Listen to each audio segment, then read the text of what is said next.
स्मिता एक छोटे से गांव में रहने वाली एक सीधी सादी लड़की थी। वो दिखने में भी बहुत सुंदर थी।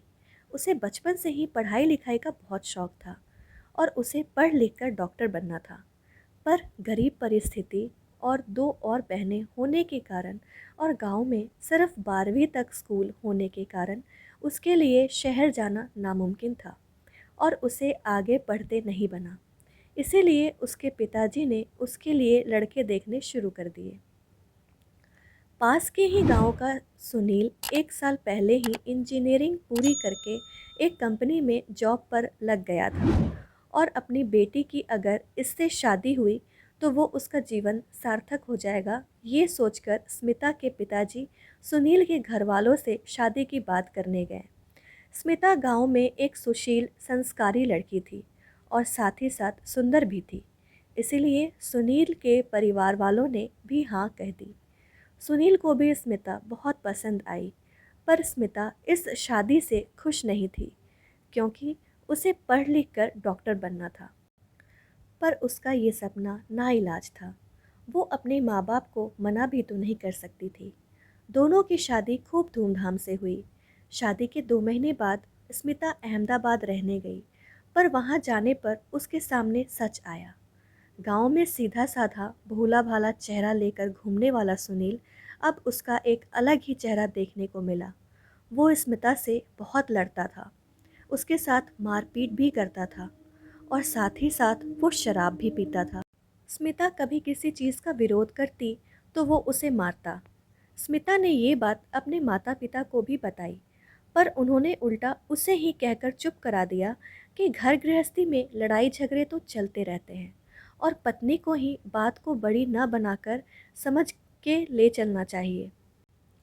स्मिता अपने माँ बाप की बात मानकर सब कुछ सहन करती रही। अब शादी को 1.5 साल हो गया था और अब वो माँ बनने वाली थी, पर सुनील के व्यवहार में तिल मात्र भी बदलाव नहीं आया था। उसे ये भी समझ नहीं थी कि उसने अब स्मिता के साथ कैसा व्यवहार करना चाहिए। एक दिन सुनील देर रात शराब पीकर आया। उससे ठीक से खड़ा भी नहीं हुआ जा रहा था और ना ही ठीक से बोला जा रहा था। स्मिता ने उसे पकड़कर बैठाया और उसे समझाने लगी कि बहुत जल्द हमारी ज़िंदगी में एक प्यारा सा बच्चा आने वाला है। हम बहुत जल्द माँ बाप बनने वाले हैं। तुम अब शराब पीना छोड़ दो। ये सब सुनकर सुनील की और ज़्यादा गुस्सा आया और वो उसके मारपीट करने लगा। उसी दौरान सुनील ने उसे ज़ोर से लात मारी और वो पेट के बल गिर गई। सुनील भी नशे में वहीं गिर पड़ा। स्मिता के रोने की आवाज़ सुनकर बगल वाले लोग आ गए और उसे उस हालत में अस्पताल ले गए। वहाँ जाकर डॉक्टर ने बताया कि स्मिता का बच्चा अब इस दुनिया में नहीं है। ये सुनकर स्मिता बहुत रोई।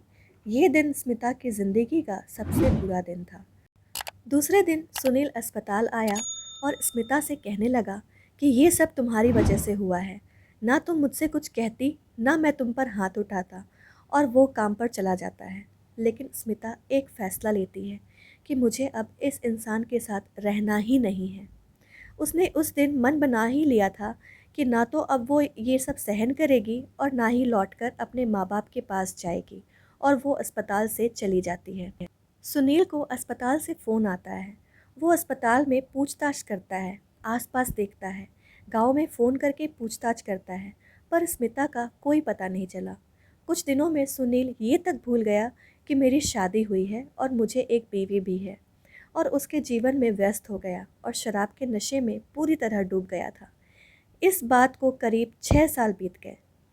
अपनी बीवी के साथ उसने बहुत ही बुरा व्यवहार किया था। ये बात सब तरफ फैल गई थी, इसीलिए अब उसकी दूसरी शादी भी नहीं हो पा रही थी। एक दिन ऑफिस में बड़ी दौड़ में चालू थी। सुनील अपने साथीदार से पूछता है कि आज कुछ खास है क्या। आज कंपनी में एक नई मैडम कंपनी की सीईओ के तौर पर ज्वाइन करने वाली है। इतना सुनकर वो अपने बाल और अपने कपड़े ठीक करता है और अपनी जगह पर बैठ जाता है। वो सोचने लगता है कि नई बॉस पर अपना काम का अच्छा इंप्रेशन डालने की कोशिश करूँगा। इतने में गाड़ी की आवाज़ आती है और सभी लोग अपनी जगह पर खड़े हो जाते हैं। सुनील भी अपनी जगह पर खड़ा हो जाता है। सभी के हाथों में बुके होता है। जब गाड़ी का दरवाज़ा खुलता है और सामने वाले व्यक्ति को देखकर सुनील के होश उड़ जाते हैं, क्योंकि वो और कोई नहीं बल्कि स्मिता ही होती है। स्मिता को इस अवस्था में, इस वेशभूषा में देखकर वो हक्का बक्का रह जाता है, क्योंकि 6 साल पहले जो औरत अपनी पत्नी थी, वो आज अपनी सीनियर ऑफिसर होने के साथ साथ कंपनी की CEO भी थी। सुनील और बाकी के सभी स्मिता को बुके देते हैं और सुनील अपने केबिन में चला जाता है। उसकी नज़र मात्र स्मिता से हटती नहीं। वो अपने साथीदार से पूछता है कि कौन है ये मैडम? अरे ये स्मिता मैडम है, अपनी नई CEO। सुनील सुन्न हो जाता है।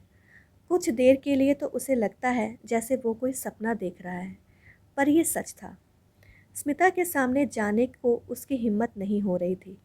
स्मिता ने अगर मुझसे बदला लेना चाहा और मैंने उसके साथ जो कुछ किया उसकी सज़ा देनी चाहिए तो, या फिर मुझे काम पर से निकाल दिया तो, ये सब सोचकर वो अंदर ही अंदर डरा जा रहा था।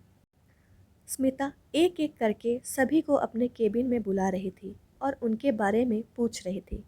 सुनील का साथीदार बाहर आता है और सुनील से कहता है कि मैडम ने तुम्हें अंदर बुलाया है। सुनील जाने से मना कर देता है, पर इस पर उसका साथीदार कहता है कि अगर तुम अंदर नहीं गए तो मैडम तुम्हें काम पर से निकाल भी सकती हैं। नौकरी जाने के डर से वो गर्दन नीचे करके अंदर केबिन में जाता है।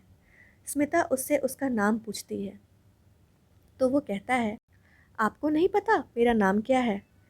इस पर स्मिता कहती है, पता है ना, तुम्हारा नाम भी और तुम्हें तुम्हारी ज़िंदगी में जो कुछ किया है वो भी।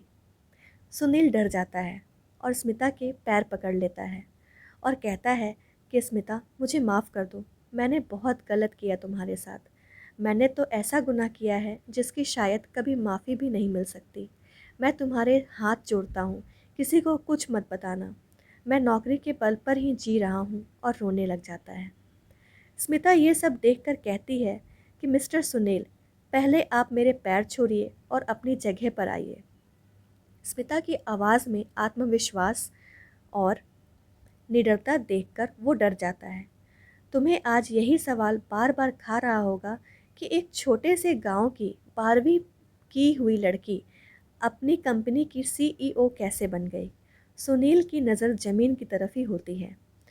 जिस दिन तुम मुझे अस्पताल में छोड़कर चले गए और कहा कि वो सब मेरी वजह से हुआ था, उसी दिन मैंने मन बना लिया था कि ना तो मैं तुम्हारे पास जाऊंगी और ना माँ बाप के पास वापस जाऊंगी, क्योंकि उन्होंने भी मेरा साथ नहीं दिया था।